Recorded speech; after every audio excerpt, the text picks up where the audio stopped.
다 함께 기도하심으로 5월 6일 월요일 매일 예배 시작하겠습니다. 기도합니다. 은혜와 사랑이 풍성하신 하나님 감사합니다. 오늘도 매일 예배를 통하여서 우리의 예배의 자리를 지킬 수 있도록 우리를 불러주시니 감사합니다. 오늘도 하나님의 그 말씀 잔치에 우리가 초청되어서 하나님의 말씀을 듣고 또 하나님의 말씀을 통하여서 우리가 날마다 하나님의 말씀을 듣는 가운데 또 그 말씀을 지키는 가운데 우리의 믿음이 자라게 하시니 감사합니다.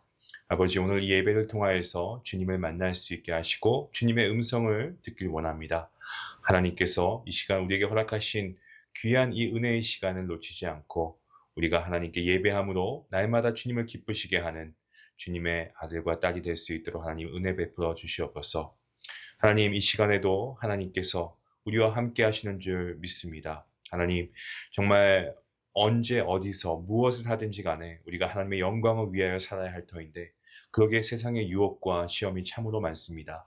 연약한 우리의 믿음을 주님께서 굽어 살펴주시고 오늘도 우리가 말씀으로 무장하여서 정말 이 세상과 우리가 타협하지 않고 정말 이 세상에서 하나님의 거룩한 백성으로 복음을 선포하며 살아가는데 부족함이 없도록 하나님 오늘도 우리를 말씀으로 붙잡아 주시옵소서. 아버지, 이 시간에도 전쟁으로 신음하고 있는 우크라이나와 아버지 또한 이스라엘을 위해서 기도합니다. 하나님, 정말 전쟁 중에 있는 그 땅들을 기억하여 주시고 그 땅들에 주님의 평화가 임할 수 있도록 주님께서 그들을 긍휼히 여겨주시옵소서. 임마누엘의 하나님, 정말 가족을 잃은 슬픔과 삶의 터전이 파괴된 그들을 위로하여 주시고 그들의 아픔과 상처를 싸매어 주시고 다시 회복될 수 있도록 하나님 축복하여 주시옵소서. 전쟁이 하루속히 종식되어서 다시 평화로운 아버지 그 나라로 회복하여서 하나님께 예배하며 나아갈 수 있는 귀한 아버지 그러한 회복과 치유가 있도록 하나님께서 은혜 베풀어 주시기를 간절히 기도합니다. 아버지, 또한 이 시간 사랑하는 우리 성도님들의 삶을 위해서 기도합니다. 정말 정세의 불안한 가운데서도 우리 성도들 삶을 지켜주시길 간절히 기도합니다. 정말 모든 삶의 영역에서 하나님께서 함께 하심에 우리가 두려워하지 않고 이 어려움과 위기를 우리가 잘 이겨낼 수 있도록 하나님 함께 해주시고 무엇보다 우리가 어려운 세상 가운데서도 더욱더 하나님을 바라보고 절망을 희망으로 바꾸시는 정말 역전의 하나님을 의지하며 오늘도 믿음으로 설 수 있는 귀한 우리 모두가 될 수 있도록 하나님 함께 해주시옵소서.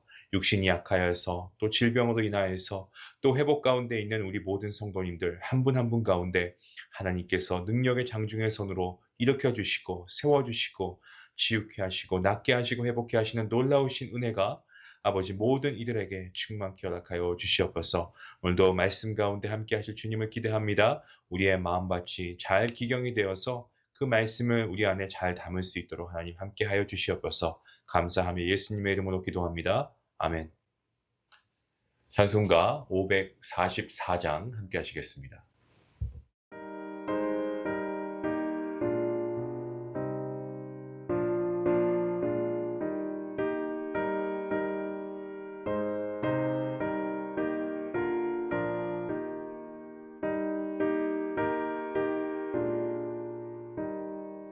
울어도 못하네 눈물 많이 흘려도 겁을 얻게 못하고 죄를 씻지 못하니 울어도 못하네 십자가에 달려서 예수 고난 당했네 나를 구원하시니 예수밖에 없네 힘써도 못하네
오늘 하나님 말씀은 열왕기상 13장 25절부터 34절까지의 말씀 되겠습니다. 우리 늘 함께 해오시던 것처럼 말씀을 함께 읽도록 하겠습니다. 우리 25절 말씀부터 함께 봅니다. 지나가는 사람들이 길에 버린 시체와 그 시체 곁에 선 사자를 보고 그 늙은 선지자가 사는 성읍에 가서 말한지라. 그 사람을 길에서 데리고 돌아간 선지자가 듣고 말하되 이는 여호와의 말씀을 어긴 하나님의 사람이로다. 여호와께서 그에게 하신 말씀과 같이 여호와께서 그를 사자에게 넘기심에 사자가 그를 찢어 죽였도다 하고 이에 그의 아들들에게 말하여 이르되 나를 위하여 나귀의 안장을 지우라. 그들이 안장을 지으매 그가 가서 본즉 그의 시체가 길에 버림받았고 나귀와 사자는 그 시체 곁에 서 있는데 사자가 시체를 먹지도 아니하였고 나귀를 찢지도 아니하였더라. 늙은 선지자가 하나님의 사람의 시체를 들어 나귀에 실어 가지고 돌아와 자기 성읍으로 들어가서 슬피 울며 장사하되 곧 그의 시체를 자기의 묘실에 두고 오호라 내 형제여 하며 그를 위하여 슬피 우니라. 그 사람을 장사한 후에 그가 그 아들들에게 말하여 이르되 내가 죽거든 하나님의 사람을 장사한 묘실에 나를 장사하되 내 뼈를 그의 뼈 곁에 두라. 그가 여호와의 말씀으로 베델에 있는 제단을 향하고 또 사마리아 성읍들에 있는 모든 산당을 향하여 외쳐 말한 것이 반드시 이룰 것임이니라. 여로보암이 이 일 후에도 그의 악한 길에서 떠나 돌이키지 아니하고 다시 일반 백성을 산당의 제사장으로 삼되 누구든지 자원하면 그 사람을 산당의 제사장으로 삼았으므로 이 일이 여로보암 집의 죄가 되어 그 집이 땅 위에서 끊어져 멸망하게 되니라. 아멘. 오늘 본문 말씀 25절부터의 말씀입니다만 우리가 앞에 있는 23절과 24절까지 한번 어우러서 오늘 말씀을 함께 나누도록 하겠습니다.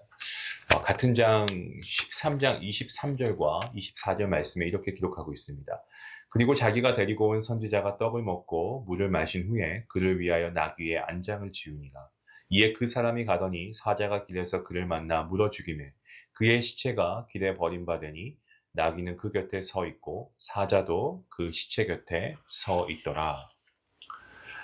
하나님의 사람이 나오고 있습니다. 하나님의 사람은 이 늙은 선지자를 통한 하나님의 책망을 들었습니다. 하지만 그럼에도 불구하고 계속해서 떡과 물을 먹습니다. 하나님의 책망이 하나님의 사람에게 들려졌을 때 그는 떡과 물을 먹는 행위를 멈추고 그 자리에서 회개했어야 함이 마땅합니다. 하지만 그는 어떻습니까? 하나님의 명령을 어긴 길에서 돌이키지 않았고요.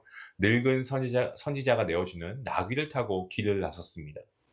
저는 이 말씀을 읽는 내내 이 부분이 참 아쉬웠습니다. 하나님께서 말씀하지 않았습니까? 베델에서는 떡과 물도 먹지 말라고 분명히 말씀하셨죠. 그 말씀의 의미가 무엇입니까? 그것은 이 베델과 연관되지 말라고 하는 그러한 말씀의 의미였죠. 그도 분명히 이 사실을 잘 알고 있었습니다. 그래서 자신이 여로보암에게 심판을 선포했을 때 여로보암이 자신의 집 절반을 준다고 했음에도 불구하고 그는 받지 않겠다고 이렇게 당당히 말할 수 있었던 이유가 바로 거기에 있습니다. 자, 그런데 그랬던 그가 자신을 향한 하나님의 징계 앞에서 그야말로 정신줄을 놓고 그만 늙은 선지자가 내어주는 이 나귀를 받아서 탑니다. 그가 물론 비록 속이긴 했습니다. 이 속이는 자의 거짓말에 넘어가서 하나님의 말씀을 온전히 지키지 못했다고는 하지만 그렇다고 해도 빨리 정신을 차리고 하나님의 말씀을 지키는 길로 돌이켜야 함이 마땅하지 않겠습니까? 하지만 정신을 놓음으로 또다시 명령을 어기는 일을 저지르고 맙니다. 그는 그렇게 나귀를 타고 하나님의 말씀에서 벗어난 길로 계속 진행합니다. 그리고 그는 말씀에서 벗어난 그 길 어딘가에서 사자를 만나게 되고 그 사자에게 물리고 찢겨 죽임을 당하게 되는 겁니다. 하나님의 사람은 자신의 잘못이 들려졌을 때 잘못을 회개하고 그릇된 길에서 돌이켜야 했습니다. 하지만 그는 돌이키지 않았고요. 오히려 모든 것을 자포자기한 모습을 보이면서 계속해서 잘못된 길로만 행했습니다. 잘못된 길에서 징계를 받았다고 해서 끝났다고 생각해야 할 것이 아니고 그 자리에서라도 정신을 차리고 돌이켜야 했던 겁니다. 하지만 그는 어떻습니까? 잘못된 길로 계속 걸으면서 스스로 멈춰서지 않았습니다. 그 결과가 어떻게 되었습니까? 그는 결국 하나님에 의해서 멈춰 세움을 당하게 됩니다. 성도 여러분, 우리가 인생을 살아가다가 우리의 삶의 여정 가운데서도 잘못된 일인 것을 우리가 알고 있음에도 불구하고 우리가 그러한 상황 가운데 스스로 멈추기보다 또 돌이키기보다는 그렇게 하지 않고 지속적으로 그 잘못된 길을 향해서 걸어가고 있는 지점들이 우리의 삶의 여정 가운데도 있지 않습니까? 우리가 스스로 멈춰서 그 길에서 돌이키지 않는다면 여러분 언젠가는요 하나님에 의해서 우리가 멈춰 세움을 당하게 됩니다.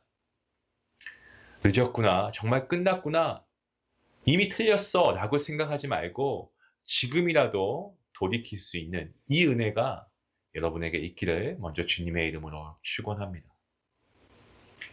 하나님께서는 멈춰 세움을 당한 하나님의 사람의 모습을 통해서 이 여로보암과 베델에 있는 많은 사람이 잘못된 길에서 돌이키지 않고 계속해서 죄악의 길로 걸어가는 모습을 드러내시면서 그들을 향해서 하나님의 말씀을 지키는 길로 돌아오라 라고 지금 촉구하고 계시는 겁니다. 스스로 멈춰서는 것과 누군가의 타인에 의해서 멈춰 세움을 당하는 것은요, 여러분 같이 멈추는 거지만 그것엔 큰 차이가 있죠. 잘못된 길에서 스스로 멈춰서 돌이킬 수 있어야 합니다. 오늘 본문 25절에서 28절까지의 말씀을 보시면 이 하나님의 사람이 죽는 장소가 어디였다고 되어 있습니까? 길이라고 되어 있습니다. 그래서 그 길로 지나다니는 사람들은 시체 옆에 사자가 서 있는 희귀한 광경을 목격했고요. 자신들이 본 것을 성읍 사람들에게 말하기 시작했습니다. 계속해서 이러한 소식은 성읍 사람들의 입을 통해서 빠르게 번져나갔고 늙은 선지자도 이 소식을 듣게 됩니다. 그는 이 사건이 자신의 입을 통해 선언된 내용이었기 때문에 길가에 버려져 있는 그 시체가 하나님의 사람일 것이다 라고 직감이 되었죠. 그래서 그는 그 광경을 직접 그의 두 눈으로 목격하기 위해서, 확인하기 위해서 시체가 버려져 있는 현장으로 가게 됩니다. 자, 현장에 도착했습니다. 현장에 도착한 그의 눈에 들어온 광경은 소문과 같이 이 나귀와 사자가 시체 곁에 서 있는 모습이었죠. 정말 더욱 진기한, 희한한 것은 사자가 시체와 나귀를 먹지 않고 그냥 서 있는 장면이었습니다. 이 광경은 누가 봐도 부자연스러운 거죠. 자연스러운 광경은 아닙니다. 이러한 장면을 목격한 늙은 선지자는 비록 자신이 거짓 선지자였음에도 불구하고 자신을 통해 말씀하신 하나님의 말씀이 이루어진 것을 그의 두 눈을 통해서 확인하게 되었고요. 그와 함께 그의 마음은 어땠을까요? 아마 공포심이 찾아왔을 겁니다. 더 나아가서 여로보암과 베델을 향해서 선포된 하나님의 심판이 반드시 이루어지겠구나라는 확신이 들었을 겁니다. 하나님께서는 하나님의 사람이 하나님의 명령을 어긴 일과 또 늙은 거짓 선지자를 통해서 말씀하신 일, 그리고 버려진 시체 곁에 사자가 서 있는 이런 정말 진기하고 희귀한 장면을 통해서 정말 계속해서 여로보암과 베델 거주민들에게 회개하라는 촉구와 함께 심판이 있을 것이다라고 경고하고 계신 것을 보게 됩니다. 이제 본문 29절과 30절 말씀인데요. 여기 말씀에서 이 늙은 선지자는 어떻게 됩니까? 시체를 만지면 율법에 의해서 7일 동안 부정한 자로 여겨지고 정결 규례를 지켜야 하는 번거로움이 있다는 사실을 알고 있지만 그럼에도 불구하고 하나님의 사람의 시체를 나귀에 실어가지고 성읍으로 돌아오고 있는 장면이 나오고 있죠. 그리고 그를 어떻게 합니까? 장사합니다. 어디에다가요? 자기의 묘실에 장사하고 있습니다. 자, 이것을 우리가 잘 좀 주의 깊게 살펴봐야 하는데요. 이 장면은 단순히 하나님의 사람을 장사했다, 거기서 끝나는 게 아닙니다. 그러한 의미가 아니고 그를 장사하는 과정과 그리고 하나님을 경외하는 삶으로 돌이킨 이 늙은 선지자를 통해서 베델에 거주하고 있는 이 거주민들에게 하나님의 사람이 전했던 심판의 메시지가 보다 선명하게 전달되는 회개의 기회가 제공되었다는 것을 의미하고 있다는 것에 우리는 주목해야 됩니다.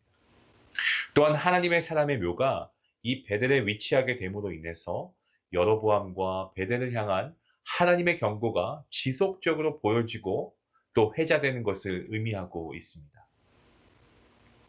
하나님의 사람의 죽음을 통해서도 일하시고 계시는 하나님의 이 놀라우신 지혜가 여러분 경이롭지 않습니까? 놀랍지 않습니까? 더군다나 본문에 등장하는 늙은 선지자의 모습을 쭉 우리가 계속해서 살펴보다 보면 그는 하나님의 사람이 바른 길을 걷지 못하도록 해서 죽음에 이르게 했습니다. 하지만 정작 자신은 어떻습니까? 하나님을 경외하지 않고 하나님의 말씀을 지키지도 않던 삶의 길에서 돌이키는 모습을 우리에게 보여주고 있죠. 이 베델의 늙은 선지자는요, 하나님의 사람의 죽음을 통해서 그가 선포한 심판 메시지의 의미를 분명하게 자각했고요. 그리고 하나님의 말씀까지 더 나아가서 증거하게 되는 놀라운 은총을 누리게 된 것입니다. 본문 31절과 32절 말씀에서 보시면 이 늙은 선지자는 하나님의 사람을 장사하고 나서 자신의 아들들에게 유언을 남깁니다. 유언의 내용이 어떻습니까? 자신이 죽게 되면 하나님의 사람을 장사한 묘실에 자신을 장사해 달라는 것이 그의 유언이었습니다. 이러한 늙은 선지자의 유언은요, 하나님의 사람이 여로보암과 베델을 향해서 외쳤던 하나님의 심판이 반드시 분명히 이루어질 것이다 라고 하는 확신에 근거한 것이었죠. 실제로 하나님의 사람이 죽은 후 300년이 지난 시점에 그가 예언한 대로 열왕기상 13장 이 2절의 내용이 요시야 왕의 종교개혁을 통해서 현실이 되어버립니다. 다만 하나님의 사람의 뼈와 이 늙은 선지자의 뼈는 그대로 보존이 됩니다. 그 내용이 나중에 열왕기하 23장 16절과 그리고 18절에 기록이 되어 있는데요. 여러분, 결국 이것을 통해 우리가 고백할 수밖에 없는 것. 하나님께서 하신 말씀은 반드시 이루어진다라고 하는 사실입니다. 우리의 믿음이 이 말씀 위에 세워져 가야 할 줄로 믿습니다. 하나님의 말씀은 분명히 하나님의 때에 이루어집니다. 이제 보시면 33절과 34절 말씀에서 하나님께서 하나님의 사람의 외침을 통해서 그가 죽는 과정을 통해 이 심판의 명확성을 드러내십니다. 그럼에도 불구하고 이 여로보암은요, 참 그 마음이 악해요. 악한 길에서 돌이키지 않습니다. 이처럼 인간은 악한 마음을 가지면 쉽게 하나님께 돌이키지 않는 그러한 기질이 있는 것 같습니다. 여로보암이 지금 그렇게 하고 있죠. 악한 길에서 돌이키지 않는 여로보암의 모습을 보시기 바랍니다. 어떻게 합니까? 계속해서 두 금송아지를 만들어서 단과 베델에 두고 경배하게 하고요. 산당을 짓고 절기를 받고 일반 백성을 제사장으로 삼는 이러한 악들을 계속해서 자행하고 있습니다. 그 결과 어떻게 됩니까? 여로보암과 그의 집안은요, 결국 멸망당하게 됩니다. 하나님께서요, 한 번이 아니고 지속적으로 계속해서 끝까지 경고하셨지만 그럼에도 불구하고 그 경고를 무시하고 여로보암이 계속해서 우상 숭배에 집중하고 악한 길에서 돌이키지 못한 여러분 그 이유가 무엇일까 한번 생각해 보시기 바랍니다.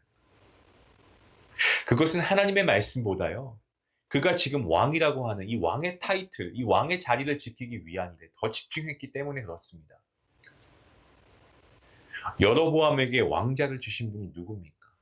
왕의 권위를 주신 분 하나님이시지 않습니까? 그럼에도 불구하고 그는 왕권이, 그 왕의 타이틀이 어디로부터 온 것인지 그는 망각해 버린 겁니다. 여로보암의 우상 숭배, 그 뒷 배경에는 이 왕권, 이 왕자를 지키기 위한 그의 정말 어마어마한 집착과 이러한 두려움이 있었고요. 그 뿌리는 결국에 하나님을 신뢰하지 못하는 그의 불신앙에 있었다라는 것입니다. 사랑하는 성도 여러분, 우리는 정말 하나님께서 주신 무엇인가의 목적을 두고 사는 인생이 아니고 하나님 그 자체를 우리가 목적으로 삼는 그러한 삶을 우리가 살아야 할 줄로 믿습니다. 여러분, 하나님이 우리의 삶의 목적이 되어야 됩니다. 오늘 하루, 주님 오시는 그날까지 우리는 언제인지 알 수 없지만 우리가 매일매일 하루하루 살아갈 때에 정말 세상을 이기신 주님의 관점으로 우리가 세상을 좀 바라보고 죄악의 길에 있는 우리의 모습을 빨리 지금이라도 늦지 않았습니다. 돌이켜서 정말 우리가 하나님께 나아가야 할 줄로 믿습니다. 정말 여러보암을 통해서 우리가 깨닫게 되는 것은 하나님의 사람이라고 한다면 우리 역시 연약하기 때문에 하나님의 사람이라고 해도 우리가 죄악의 길에 설 수 있습니다. 하지만 우리가 빨리 스스로 돌이켜서 하나님께 나와야 됩니다. 오늘 이 말씀, 우리에게 주시는 경고의 말씀 아닐까요? 이 경고의 말씀, 우리가 인식하고 자각하고 깨닫고 거기서 끝나는 것이 아니고 빨리 하나님께로 돌아갈 수 있는, 다시금 하나님의 말씀으로 돌아갈 수 있는 귀한 은혜가 있기를 주님의 이름으로 간절히 축원합니다. 기도하시겠습니다. 하나님 감사합니다. 우리가 하나님의 은혜로 구원받고 예수님의 십자가의 죽으심과 부활하심과 그리고 승천하심을 통하여 우리가 영생을 소유한 하나님의 거룩한 백성이 되었습니다. 정말 이 놀라운 사건은, 우리가 하나님의 은혜를 입은 이 사건은 우리가 결코 의로워서도 아니요, 결코 우리가 그러한 자격이 되어서 받은 것이 아닌 전적인 하나님의 은혜인 줄로 분명히 믿습니다. 이 은혜에 우리가 감사하며 살아야 한다면, 그렇게 살아가야 하는데 우리가 그렇게 하지 못하고 있다면 하나님, 어쩌면 우리가 아직도 우리의 아집과 우리의 어떤 이기적인 마음을, 우리가 세상의 것들을 놓지 못하는, 어쩌면 하나님보다 더 귀하게 생각하고 소중하게 생각하는 그런 우상들이 우리의 삶에 있기 때문은 아니겠습니까? 하나님, 이 시간 먼저 회개하게 하시고 우리가 죄의 길에 서 있다면 지금 이 말씀이 나에게 주신 말씀인 줄을 믿고 그 즉시 하나님께 회개하며 하나님 앞에, 하나님의 말씀 앞에 돌이킬 수 있는 귀한 주님의 거룩한 백성들 되게 인도하여 주시옵소서. 오늘도 이 말씀이 나에게 주시는 하나님의 말씀임을 분명하게 믿고, 오늘도 우리가 죄의 길에 서지 않고 오만한 자의 자리에 앉지 않고 오직 하나님의 말씀을 즐거워하고 묵상하며 정말 하나님이 기뻐하시는 하나님의 사람들로 살아가는 우리 모든 중앙 가족들 될 수 있도록 인도하여 주시옵소서. 감사하며 예수님의 이름으로 기도합니다. 아멘. 오늘 말씀을 통해서 우리가 정말 하나님의 말씀을 따라 살려고 할 때에 정말 교묘하게 우리를 속이고 헷갈리게 하는 그러한 환경, 그러한 상황이, 또 그러한 사람을 만나는 경우가 있습니다. 우리가 어떻게 해야 되겠습니까? 우리가 하나님 말씀을 더 붙잡아야 되겠죠. 그러한 유혹에서 빨리 벗어나야 됩니다. 그리고 우리가 삶 속에서 잘못된 길임에도 불구하고 우리가 그 길로 계속 걸어가고 있다면 여러분 멈추시기 바랍니다. 그리고 돌이키시기 바랍니다. 하나님께 돌아오시고 하나님의 말씀으로 돌아오십시오. 여러분, 이 말씀이 여러분에게 귀한 결단을 요구할 것입니다. 그 순종의 길을 걷는 자에게 하나님께서 오늘도 우리의 죄를 사하시고 회개하는 자에게 하나님께서 긍휼을 베푸실 줄로 믿습니다. 그 믿음과 그 감사함과 이 신앙을 가지고 우리가 말씀을 들은 바 깨달은 대로 하나님께 기도하고 나아갈 수 있기를 원합니다. 이 말씀을 잘 생각하시면서 함께 기도하시겠습니다.